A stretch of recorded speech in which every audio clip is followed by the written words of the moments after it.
In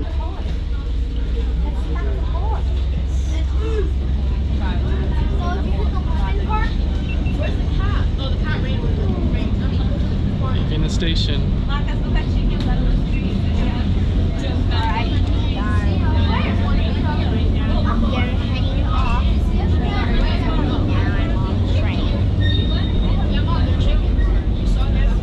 Picking up steam here, we'll get things officially started. Aloha, welcome out here to the old sugar plantation. We got sugar mill machinery right there on the left-hand side. Pickers, crushers, and stirrers.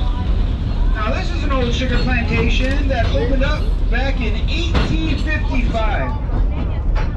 A German immigrant named Herman Weidmann started off this 7,000-acre sugar plantation and hired a man by the name of George Wilcox to be his plantation manager. Eventually, Herman Weidmann, after 10 years of ownership, sold the plantation to Mr. Wilcox, his manager, as Herman Weidmann moved over to Honolulu to become a Supreme Court justice.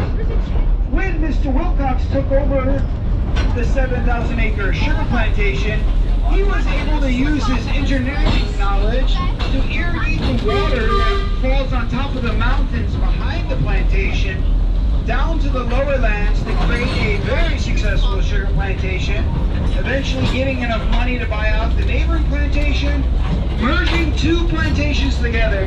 The Wilcox family created the largest sugar plantation on the island of Kauai.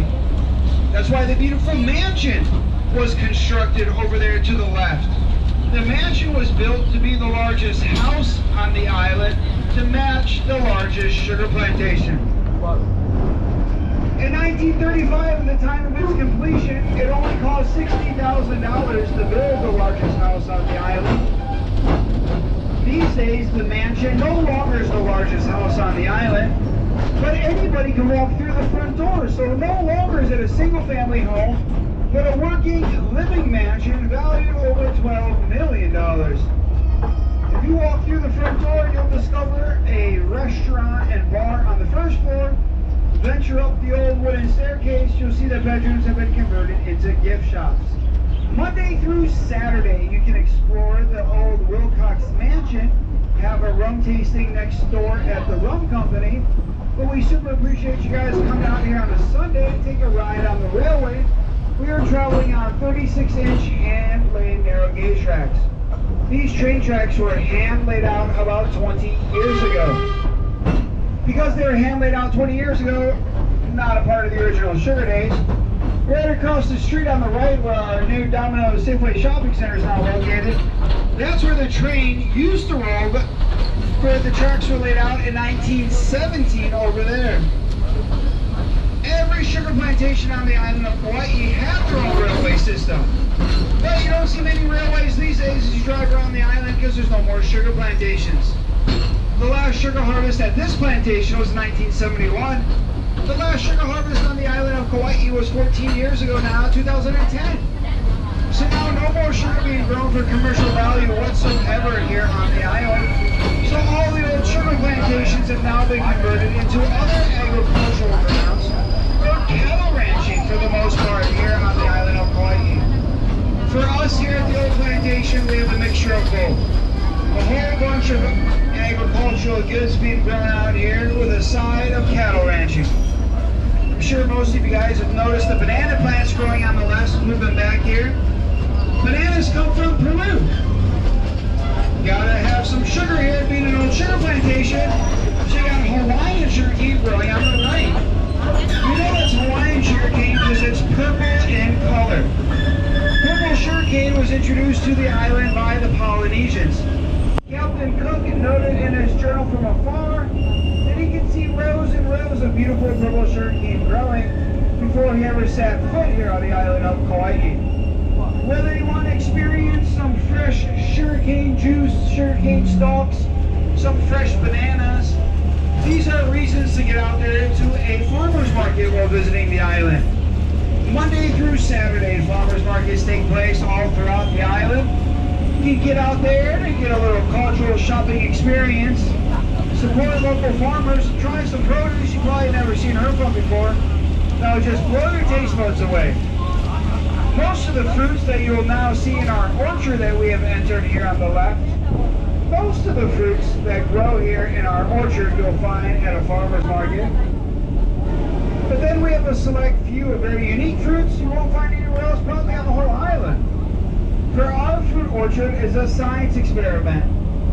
Our owner, Fred Atkins, is testing fruit trees out from all around the world to see how they grow and react to Hawaii's iron-enriched volcanic soil, warm tropical climate.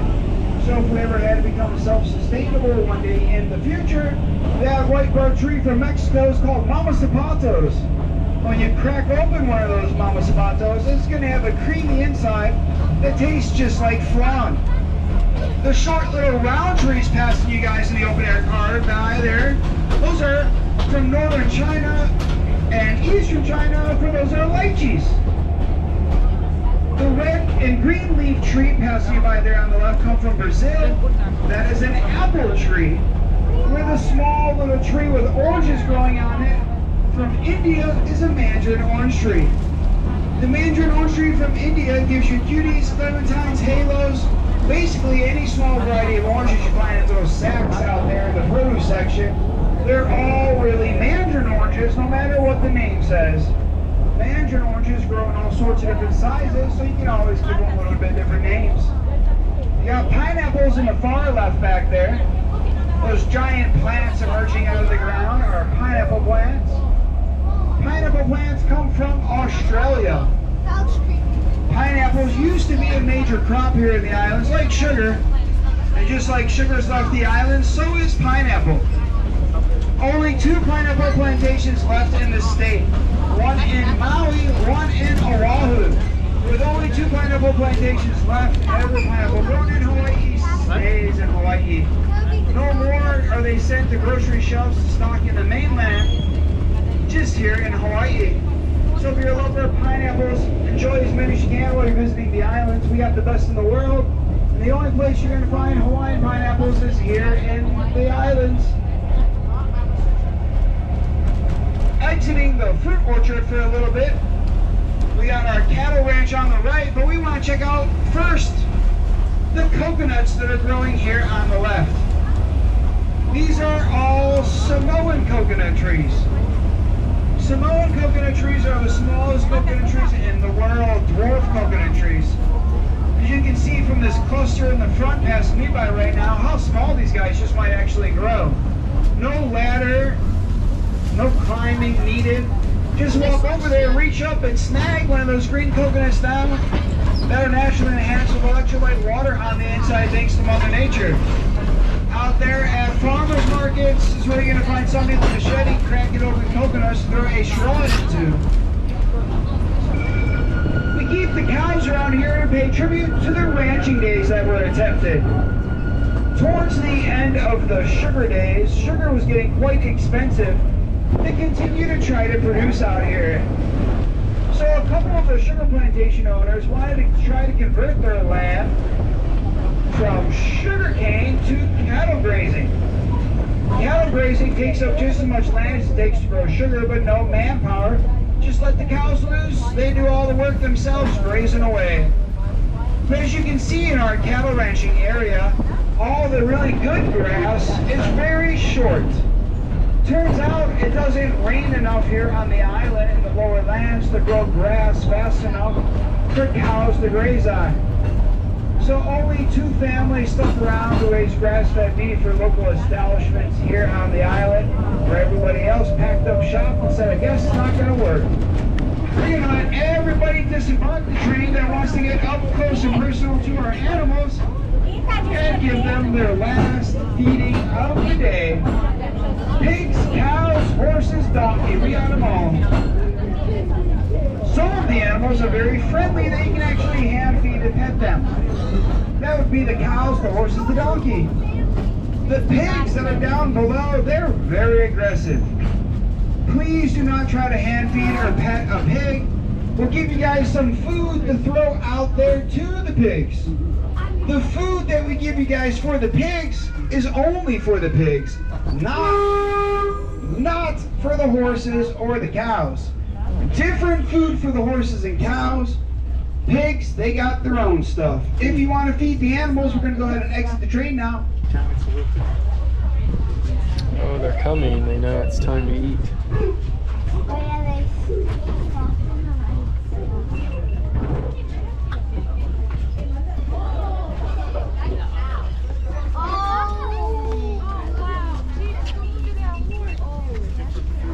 Pet his nose.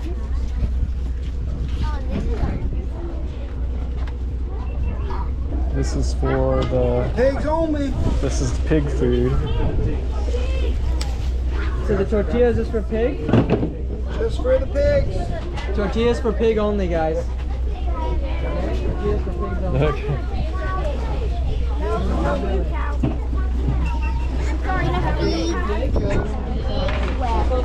That's for the horse. Whoa. I'm just giving it a shout. Greens for the horse, cows, and donkeys. This is for the horse and cows.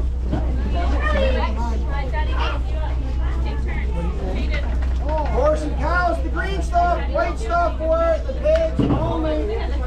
Wow, it can eat it in one Oh no, bite. you're trying Oh another no, one. the pig. I think the pigs accidentally ate.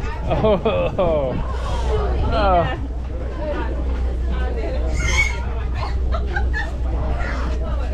Oh my goodness, look at this.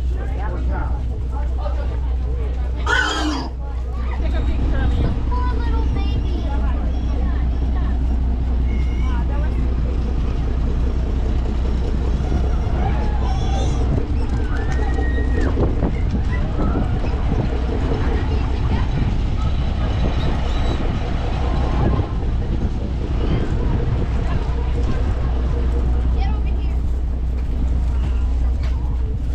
The original source of protein here to the island by Polynesians and Europeans. That's why all of the pigs are now a mix between Russian boar and Polynesian pig. Everybody that used to travel across the ocean back in the day had to bring live small animals with them for protein when needed. Small species of pig, chickens, and goats were the first three animals introduced out here to the island as a food source for humans. Because pigs, chickens, and goats were introduced out here as a source of protein for humans, they never wanted to bring animals here that would endanger their food source. They figured we'd always have to be hunting in order to get food for our families. So the island of Kauai is actually the only major Hawaiian island to be predator-free for all land animals. Because the island of Kauai is predator-free for land animals, and pigs, chickens, and goats were all brought here hundreds of years ago, now pigs, chickens, and goat population is growing out of control. We have over 100,000 wild goat on the island, mostly over in the canyon. Over 250,000 wild pig on the island. Those pigs are everywhere around the island. They're just really good at playing hide and seek from the sunlight. Since they don't have sweat glands, they cannot perspirate or sweat it out during these hot Hawaiian days. So the pigs usually wait until nighttime before they come out in the open. And of course, you can't avoid chickens around here. 1 billion chickens run around this place. Chickens were brought here in 1200 by the Tahitians. That's 800 years they've been here without a single predator. That's the only reason we have so many chickens here. People like to give you different stories, reasons why we have so many chickens running around this place. Well, there's only one. No predators. Where Oahu, Maui, and the Big Island had mongoose introduced. And mongoose love to feast on chicken eggs and bird eggs. Most people know when they visit Kauai, we are the chicken capital of Hawaii. But are surprised to learn, because we have no predators for the chickens, no predators for any birds. From California there on the left, you got Valencia oranges. Over in California, where Valencia oranges come from, they can only grow during the summertime. Thanks to our nice warm tropical temperatures out here in the island, our Valencia oranges are in season all year round. Basically, so are our delicious red flesh car oranges right here on the right. The car comes from Venezuela, where it was naturally hybridized when a farmer accidentally planted a Washington navel tree, Brazilian Botvia tree, too close together. They grew into one another and naturally created the car red flesh orange. Car is right there, followed by mango trees out of Sri Lanka, and then the giant bell-shaped row of trees are mountain apples out of China. Mountain apples will wrap up our fruit orchard, as now we're going to begin to make our way out of the orchard and into the Hawaiian cultural grounds. As we enter the Hawaiian cultural grounds, we are greeted by these white-barked royal palm trees on the left and right-hand sides of the track. The royal palm trees make up our own little tree tunnel as we come into the back here of the Hawaiian cultural grounds, where we have several shallow waterbed areas known as lohi. The lohi ponds are used to farm a Hawaiian wetland plant known as taro. Some of you guys might see the taro plant growing in the back, lohi there. And then we'll see in the front one here, as we get close, you'll see the taro growing. You see how only the roots of the plant is submerged in the shallow water beds, and the leaf kind of resembles the shape of a heart. That's why Hawaiian people often refer to the taro plant as the giver of life, using the roots of the plant that's submerged underneath the water to make a very cultural dish once harvested, known as poi, a complex carbohydrate that helps young babies grow big and strong. The gazebo that's out there in the middle of one of our lohi, that's for our 21 and over rum safari adventure. 3 times a day, 7 days a week. We'll start off by taking you down into the jungle in our safari truck. We'll go for a little hike to a little gazebo, looks just like that one, but down in the jungle. We'll do a rum tasting and make a Mai Tai. You'll head across the orchard in the pig pasture in the safari truck as you make your way over to the cultural grounds for a second cocktail. If anybody's interested in later this afternoon, you can head over to the mansion, the check-in office, and the gift shop for the rum safari tours right over there at the beautiful mansion. 7 days a week, just like train rides. Some of the ingredients for that rum safari right here run on the left. You got Australian finger limes, Tahitian limes, Japanese lemons, and Myers lemons. All the lemons and limes from over there not only are used by the rum safari, but also the bar located inside the mansion, serving up one of the island's best handcrafted Mai Tais at happy hour, Monday through Saturday, 3 to 5. Now our last part of our adventure is traveling through our low-lying tropical rainforest jungle tunnel. Our rainforest jungle tunnel is made up of trees, plants, and flowers from all around the world, just like the fruits in our orchard. We got trees out here from India, the white bark trees known as Java plum, run really close right there on the left. The thicker brown bark trees are Robustus eucalyptus from Australia. A common household plant back in the mainland is this 100-foot tall parasitic jungle vine known as philodendron. From Mexico comes plumeria trees. We have pineapple guava and strawberry guava. Out of Brazil, we're common guava coming from Mexico. We got from New Guinea the fastest growing tree on earth, known as the magnificent albizia. The albizia tree can grow 14 to 17 feet a year. With that toot of the horn means we're coming back here to the train depot. Please stay seated for your safety while the train comes to a complete stop. And then we can go back towards the front to exit like we boarded at the very beginning. We appreciate everybody coming out here on this Sunday afternoon, take a ride on the railway. We do hope you can come back to the plantation Monday through Saturday to explore the rest of the establishments up in the front here. Come back to join us for lunch or dinner over there at the beautiful Plantation House, or check in to see if you can head to our luau that's open Tuesdays and Fridays to the public. We're going to go back off the front again to exit like you boarded at the very beginning. If you can have a good time taking a ride on the railway this afternoon, let us know. We have a little tips mahalo box we greatly appreciate. Have a wonderful evening here on the island of Kauai. And come see us again here at the railway. Off the front, you can exit in just a minute. Not yet. We got to wait for that whistle to blow, and then we'll be safe. No,